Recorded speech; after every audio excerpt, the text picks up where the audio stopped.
In the last video, we talked about the photoelectric effect and the fact that that experiment could only be properly explained if we treated light as a particle, if we treated it as if it was composed of photons. But this went contrary to what we thought we had firmly established about light for over 100 years by this point in 1905. But that would lead us, therefore, to this central concept in quantum mechanics, that of wave-particle duality. So let's return to a question we asked in the last unit, which is, what is light's true nature? Is it composed of waves, or is it composed of particles? Well, how we can establish that is which one of these can explain certain phenomena that we observe. Now, some of these phenomena we've known for a very long time, such as reflection and refraction, and by about 1700, both explanations could really give us a good mathematical description of what was happening for both of these phenomena. But then, in 1801, Young did his double-slit experiment. Remember, that double-slit experiment involves both diffraction, so bending around objects or openings, and also light interfering with itself. And that's only possible in a wave-like explanation. Particles don't diffract and they don't interfere. So this seemed pretty good evidence that this was the case, and this was further solidified by discussing polarization and the fact that polarization, once again, only works if we treat light like a wave instead of a particle. And about by 1820, we had firmly established that. But then, as we discussed in the last video, in 1905, we have this whole idea of the photoelectric effect. And Albert Einstein says, well, we have to treat light like a particle for this to make any sense.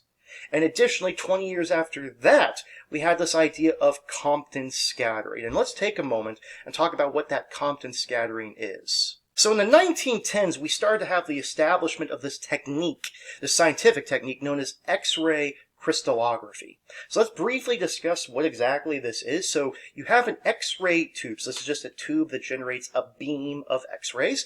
And these X-rays, which have very, very tiny wavelengths. Remember, they are very, very high energy. They have small, small wavelengths. Honestly, these wavelengths are so small, they can be on the size of the spacing between atoms.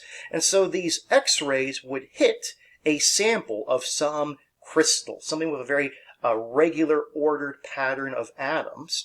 And what would happen is that these X-rays would start to diffract around the atoms in the crystal, and then they would start to interfere with each other beyond that, both constructively and destructively. And we would end up getting on these photographic plates these pictures like we see here that look kind of like the two-slit experiment fringes, but they're kind of going in 3 dimensions.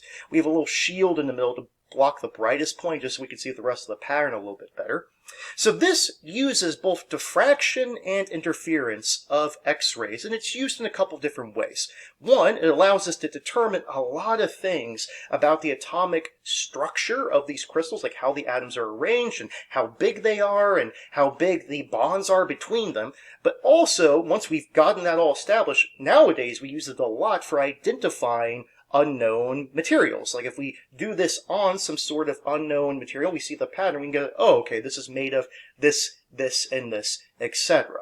But the thing is, though, is at this time in the 1910s, it was noticed that there was a very bizarre thing that happened with this X-ray crystallography, which is that if you started looking at the X-rays that were diffracted and at these different angles, well, the wavelengths of the X-rays started to change. And this didn't make a whole lot of sense because, the X-rays are going in, they're going out. Yeah, they're moving around the atoms, but they shouldn't be really doing anything else beyond that. So why are we getting different wavelengths of X-rays coming off of it? Now, we're about to go in the explanation of what was happening there, and it's known as Compton scattering, as you might have expected. But before we do that, we need to take a little bit of a detour, which is that Einstein did many, many things in the early 1900s, and one of them was this establishment of the special theory of relativity. And in that theory, if you did some derivations, you could discover that massless particles with no mass, which is already kind of a weird thing here, still will have momentum. When we think of a massless particle, what we're thinking of actually is a light particle or a photon, and it will have momentum equal to the energy of the photon divided by the speed of light in a vacuum. So momentum in kilograms meters per second, energy in joules, speed of light in a vacuum being 3 times 10 to the 8th meters per second. Now, if we remember that the energy of a photon is hf, where that's Planck's constant times the frequency in hertz, we get hf over c. And additionally, if we remember that the wavelength equation is lambda is equal to c over f, so the wavelength of light, we can substitute in for c over f lambda, and we get h over lambda, that the momentum of a photon is equal to h, Planck's constant, over lambda, the wavelength of the photon, in meters. Now, once again, this was derived from the special theory. There was no proof of this. It was just derived from it. But weirdly, this was predicting that massless particles somehow carried momentum, which seems weird. We think of those as being inherently linked, but this was a real starting to break down of this Newtonian mechanics. So we started to think of momentum in a way that didn't involve mass per se. But the reason why the understanding of this was crucial, this momentum of photons, is that in 1923, Arthur Compton suggested a solution to that X-ray crystallography problem, aka why was the wavelength of the X-rays changing at these different angles. And he said, okay, well, if we imagine an X-ray, so this is like an X-ray wave hitting an electron, we can't figure this out. Instead, let's imagine that it is instead a particle, that the X-ray is a photon, and it therefore has a certain amount of momentum, and as we saw a minute ago, that momentum was related to the wavelength of light. So this X-ray has a certain amount of momentum, therefore it has a certain wavelength. Well, when a particle encounters another particle, like this electron, we can kind of imagine this like billiard balls colliding. They're just going to hit, and they're going to basically rebound off of each other and go in different directions. So the electron's going to get some way with some momentum, and the photon's momentum is going to change. And if its momentum is going to change, well, that means its wavelength is going to change. And therefore, when we saw those different wavelengths, what is happening is that these photons are being scattered at different angles. Therefore, they are having different changes in momentum. Different momenta then lead us to different wavelengths. So this explained what we were observing there, but once again, it could only be explained if we treated light as if it was a particle. And this was totally independent of the photoelectric effect. So once again, that leads us back to this picture, that light sometimes can explain phenomena if it's treated like a wave, and sometimes can explain phenomena if it's treated like a particle, but neither explanation is totally complete. What exactly is happening here? Let's hold on to that question and let's take this a step further. So in 1924, a French graduate student named Louis de Broglie, I'm going to go ahead and tell you, his name is often pronounced de Broglie. From what I can tell, it's pronounced de Broglie. But he had a thought. He was a physics student. And he thought, if light waves can behave like particles, is it possible that other things we treat like particles, such as matter, can they behave like waves? And this was just a thought experiment. There was no proof for this. But he really thought to himself, and he was like, all right, well, let's just kind of play around with the idea. And let's see what happens. Because if we take this idea of the momentum of a photon is equal to h over lambda, well, let's just say that we change that a little bit and say that the momentum of a piece of matter is equal to h over lambda. Okay? And if we rearrange this a little bit, we could say lambda of this piece of matter is equal to h over the momentum. So the lambda, which we often call the de Broglie wavelength, which we can think of as like a matter wavelength in meters, is equal to Planck's constant over the momentum of the piece of matter in kilograms meters per second. Or we could say it's equal to h over mv, where m is the mass of the particle and v is the velocity in meters per second. Now I want to be real careful here. A lot of times I see students confusing this equation with the momentum of a photon equation. Because the momentum of a photon equation, you can start bringing in ideas of energy and the speed of light. There were like multiple ways to write it out.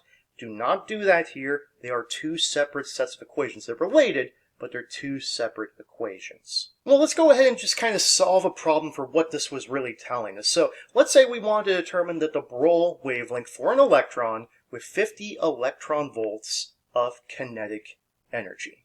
Okay, so we have an electron moving through space with some kinetic energy. We want to know it's the Broglie wavelength. Now, remember that equation is equal to h over p or h over mv. So to know how to find this wavelength, we got to know the velocity of the electron to find its momentum. Well, we only have a kinetic energy, so we need to find the velocity first. So first I'm going to convert that kinetic energy in electron volts to joules by multiplying it by the charge of an electron. So that gives me 8 times 10 to the negative 18 joules. And now with that, I'm going to use the regular kinetic energy equation, K equals 1/2 mv squared, to solve for V. So V is equal to the square root of 2k over m. I'm going to substitute that energy we just found in joules and the mass of an electron, which is 9.11 times 10 to the minus 31 kilograms. We solve, and we get the electrons moving pretty darn fast at 4.19 times 10 to the 6 meters per second, about 4 million meters per second. And now that we have the velocity and we know the mass of an electron and Planck's constant, we can solve for this wavelength, this de Broglie wavelength. So I'm going to stick in Planck's constant divided by the mass of an electron divided by the speed of the electron, and we get a wavelength of 1.73 times 10 to the minus 10 meters. And I want to note this wavelength is incredibly small. And when I say incredibly small, I mean in the sense that it is on the order of gamma ray wavelengths. So that's like the smallest order of light we could possibly have. So these de Broglie wavelengths are typically very tiny. In fact, sometimes they are infinitesimally small. Because if we look at this equation, h is over to mv, this m, this was times 10 to the negative 31 kilograms. If you have an object that is on the order of kilograms, this lambda is going to be infinitesimally tiny. But all of de Broglie's ideas were just a thought experiment, right? I mean, there's no way that matter can actually behave like a wave. Well, only a few years later, in 1925 to 1927, two physicists named Davison and I believe it's pronounced Germer, might be Germer, not 100% sure on that, conduct a series of experiments that initially had nothing to do with this. They were really just investigating how certain metals behaved when electrons were shot at them, essentially. It's now somewhere in the process of these experiments, they actually kind of broke their equipment and had to reformulate it a bit. And when they did, they ended up getting a metal target that had more well-defined crystals. Remember crystals, that's going to come back. These well-defined crystals, and when they launched the electrons at it again, they were surprised to find out that the electrons were scattering at very specific angles, aka we took a detector and put it here. Some of these locations, almost no electrons would be appearing. But other locations, we would get these sharp peaks in the number of electrons hitting the detector, so that electrons weren't going everywhere. They were only reflecting at certain specific angles. And they had no idea what was going on here. Until Davison attended a lecture where this physicist named Max Born kind of referred to de Broglie's work and said, well, maybe it's possible that matter has wave-like properties. And Davison had a realization, and he went back and refined this experiment. And what they found out is that the angles we were seeing matched the same sort of pattern we saw in the X-ray diffraction. In other words, the electrons appeared to be diffracting as if they were waves around these, for instance, spacing between the atoms in these crystals, and then they were constructively and destructively interfering with each other beyond that. And so we would get these peaks in areas where there would be constructive interference, and then we would get nothing in these areas of destructive interference.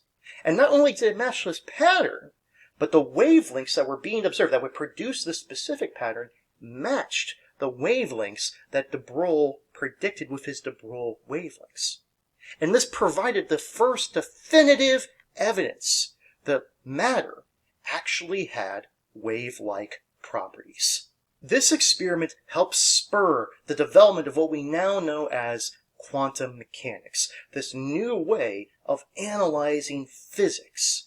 Now, quantum mechanics was started really by two gentlemen, Planck and Einstein, with their thoughts on the photoelectric effect and photons and quanta, but ironically, both of them actually didn't really like the way it developed and disagreed with much of the ideas for most, if not all, of their careers.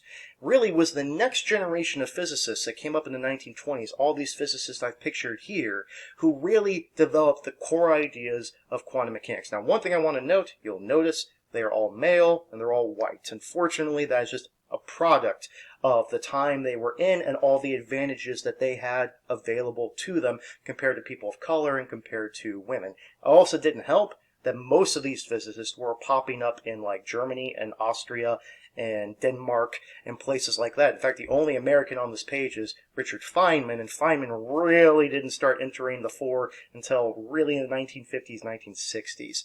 So, Quantum mechanics, though, is different from classical physics, classical mechanics, because of a few key underlying principles. Now, one of these tells us that the energies and momenta of particles of these quantum objects are quantized. They cannot take any certain value. They can only be very, very specific values. We're going to talk about more of that in the next video on atomic spectra. But these other underlying principles was, one, this concept of wave-particle duality, which we'll talk about more in a second, and also the idea that we could no longer predict many things with certainty. The very, very best we could do would be to figure out the probability that something would occur. So what is this concept of wave-particle duality?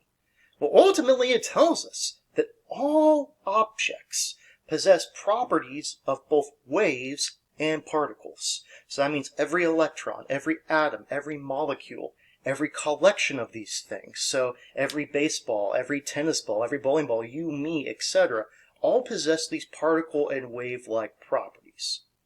However, there's a couple of key caveats here.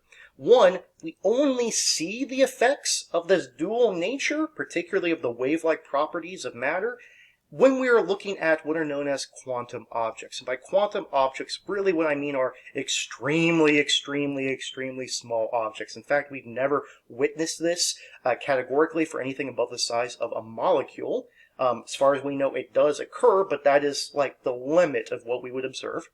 And additionally, these properties are never displayed simultaneously. So it's not that these objects are both waves and particles, it's that they are sometimes waves and sometimes particles, so therefore they're kind of their own thing. They're neither one, they're kind of a bit of each. Now, typically speaking, we're going to say that when objects move through space, we can treat them like waves, and when they interact with matter, so when they encounter something, we can treat them like particles. That's not always universally true, but that's a good way to kind of conceptually reason through some of this. And I really want to get across here that this is impossible for us to truly conceptualize, because in our everyday world, particles and waves are two separate things. Particles are these distinct things that we can identify and we can measure very, very key characteristics of. And waves spread out through space, and they're really not pieces of matter, they're collections of matter or fields, etc. So these are two separate concepts that we're now having to kind of merge into a single one. So we're going to have to try our best to kind of make do. So what does it mean for a particle to have these wave-like properties? Like, what can we physically derive from that? Now, this equation right here, which you probably see as being gross, is actually a very elegant equation called the Schrödinger equation, which is analyzing the energies of a quantum object. But this is very, very high-level stuff. This is using partial derivatives and on multiple scales and all these other things. So this is a little too high-level math for us. But there's only one thing I want you to focus on, and that is these symbols here and here. Now they kind of look like a trident, is the Greek letter psi, which is spelled psi. We pronounce it psi. And this stands for the wave function of a quantum object. And it's either written with a capital psi or a lowercase psi. Capital just looks a little more formal. Lowercase is a little more wavy. And the wave function is a wave equation that describes the state of a quantum object as time progresses. So in other words, if we look at this object in time, like an electron, for instance, this function will say as time progresses, what wave-like nature does this object possess? Now, the thing is that on its own, this wave function doesn't really have any physical significance. At least, that is the typical interpretation of this. And we'll discuss alternative interpretations in class, but this is the most traditional, the one you would learn about in college. If you can understand this, you can do all the math. There's just a lot of questions on what's really happening at the quantum level. So it has no physical significance, but we can analyze this wave function to determine the probabilities of this object having certain properties such as position, momentum, energy, etc. if we multiply the wave function by its complex conjugate, because this wave function contains complex numbers, and what that means is it contains imaginary numbers like I. We can see that here, for instance. So if we multiply it by its complex conjugate, ultimately what that's telling us is that if we square the wave function, if we square the amplitudes of the wave function, we can derive some of these probabilities. All right, so let's kind of see an example of that and see that it's really not that hard to do, but conceptually it takes a little bit of work. So let's say we have an electron moving in this region below. So let's say we have it's stuck on this one-dimensional line going in the positive x to minus x direction from 6, I'll go ahead and say this is nanometers, to minus 6 nanometers. And this psi here is telling us that this is the wave function of the electron in this space between positive 6 and minus 6 nanometers. And the question is, well, where is the electron located here?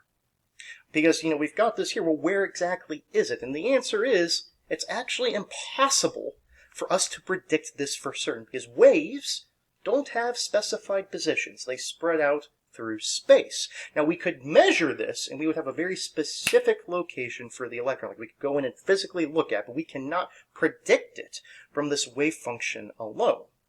However, let's say we are to square the wave function. We're to square the amplitudes of the wave function. So that means all of my positive values here will be squared. All my negative values will also be squared, so they're going to become positive. And we can see that since the amplitude here is the biggest, it's going to be the highest peak when I square it. And then these two will be the next highest peaks, but if you square 0 at all of these points here, well, then you just get 0. So this is kind of what it looks like squared. Well, this squared here tells me something known as the probability amplitude.